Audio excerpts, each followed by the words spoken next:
What do you have for us in terms of our project here together?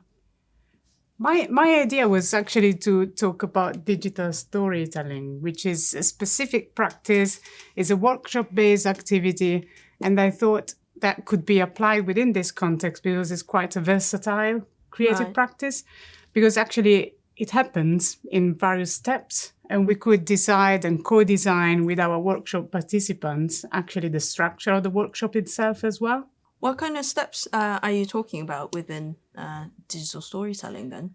So digital storytelling as a process is conventionally organized and designed around 5 steps. We generally start with the story circle, which is an activity in which we invite participants to share their idea of a story verbally in words.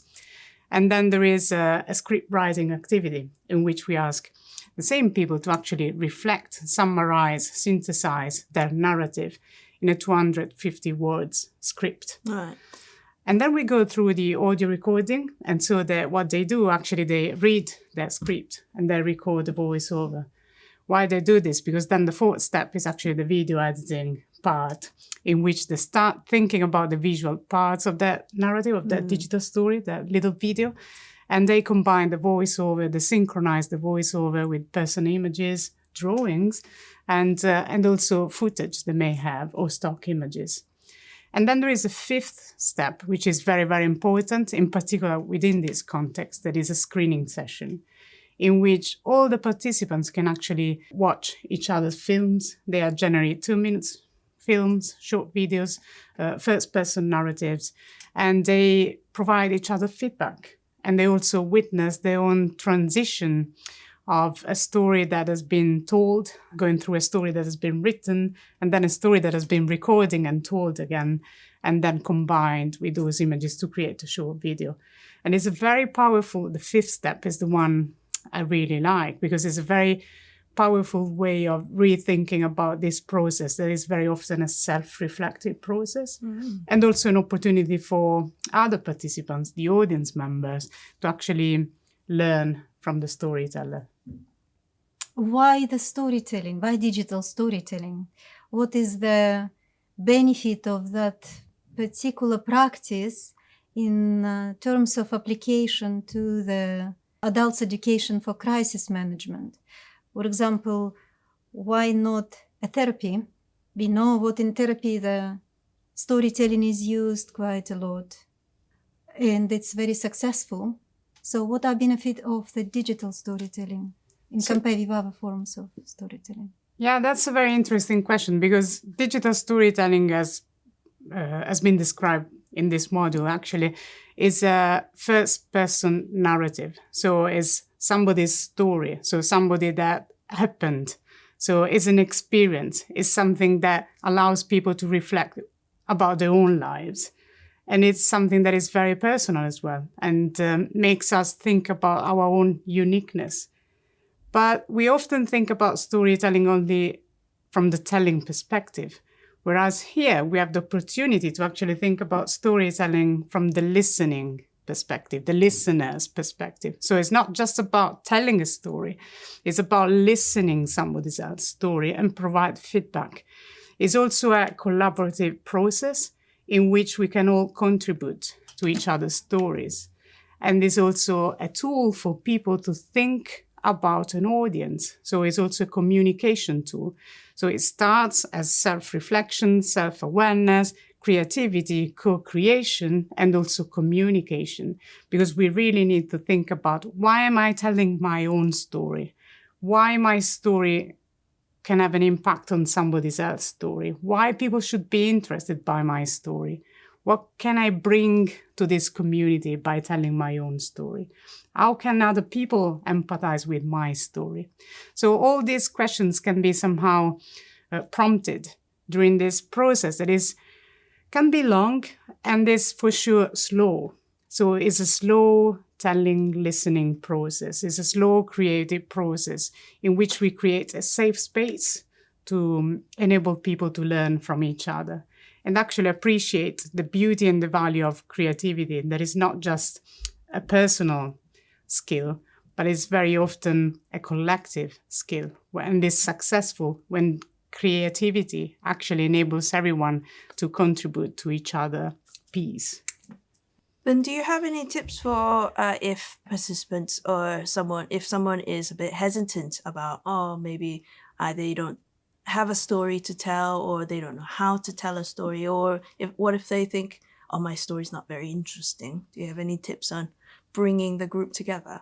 Yeah, the most common thing that happens very often is actually that people come in the room and they say, I have nothing to say. I have no stories. But we all have memories. So what we do, like very practical prompts that we can offer, are questions related to a specific moment in time and a specific context. So where something happened and how and what. So it's making people think about something very specific that happened in their own life. And then, as we were saying, the magic power of creativity, the story of course, comes out, and everything becomes so good because they would ask questions, and then that story would expand in that very first step of the storytelling process.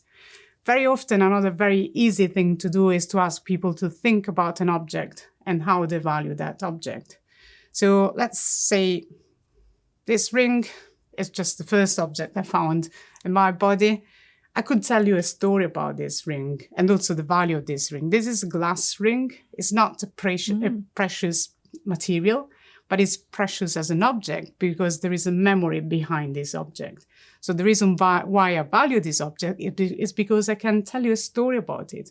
When I received it, what happened, and how I need to look after this object because it's so fragile, and why it's so important because it's linked to a person that might have some fragility. And therefore, you can create a narrative in a very simple way, just reconnecting yourself to something that happened to you or something that you are wearing, something that is in your pocket, and then think about the unique value of that object, that experience for yourself. So it's collectively extracting stories that everyone already possesses. Is that right? Absolutely. Absolutely.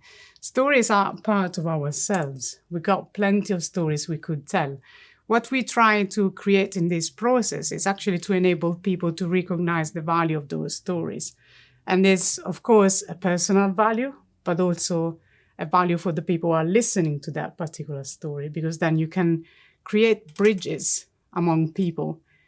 If we think about ourselves and our role in society, we all have different roles. Right. I am the wife, I am the teacher, I am the learner, I am the driver when I'm on my car, I'm the swimmer in the sea. You know what I mean? We've got so many roles that it's just about identifying that moment, our role in society, and building a bridge with somebody else who can have a very similar role, but from a completely different perspective. I think what the idea of personal story can be very appealing to many people, especially if they would listen to your introduction. But what's about people who might be afraid of the word digital? Because we know that young people, like this beautiful lady is, for example, they're not afraid of digital technologies. Yes, but what if we are working with the elderly people or people who don't necessarily feel competent with digital technology? How can they be not afraid to approach that? So there are various ways of addressing this. So one is about collaboration within the group. So for instance, if we are working with a group of 10, 20 people, probably half of the people in that group would feel confident enough to work with other people and support them in the creation of this digital piece that is a short video. The other thing to think about is also that digital storytelling is also an opportunity to learn. And what we use very easy, accessible tools to allow anyone, even with no IT literacy at all, to be able, at the end of a 5-day workshop, to create their own digital story, their own video. And it's quite an empowering process and makes people feel very happy at the end. The other way of thinking about this is that digital is not necessary. So we always think about digital story as output and digital storytelling as a process. But very often we run digital storytelling projects and the output are not digital stories. So we can even apply those steps without any technical equipment and use alternative ways of approaching all those different steps and produce something that doesn't require any use of technology. It can be a performance. We run digital storytelling workshops in the middle of nowhere with no electricity and no technology. But it's the process, it's the sharing, it's the collective experience that makes it actually a fantastic way of interacting, collaborating, and learning from each other. And I think what also the benefit of that project is what it was eventually filmed, and now it's available to the world to see the benefit of that particular project. Absolutely, because the process can be captured and filmed to document what's going on, what happens. And that is an output as well. So it can be a digital output, like a short video in which people can learn what happened in that space during that workshop and understand the process. So, and the outputs usually are those short films, those digital stories that each individual has created. But very often we use other approaches and actually think about the drawing module. Very often we create digital stories which are just still images of a storyboard that has been created after a story cycle, with people just recording their own voiceover of them telling the story, holding a storyboard with the main scenes of the story they've been thinking about. So the two experiences of drawing and storytelling, applied storytelling, digital storytelling, could actually come together to create a different practice. As we are seeing in all these different creative practices we are applying for this project, the most essential aspect is to think about the people we work with and identify the tools, the approaches, the methodologies, and the intended outcomes of any activity we run with them.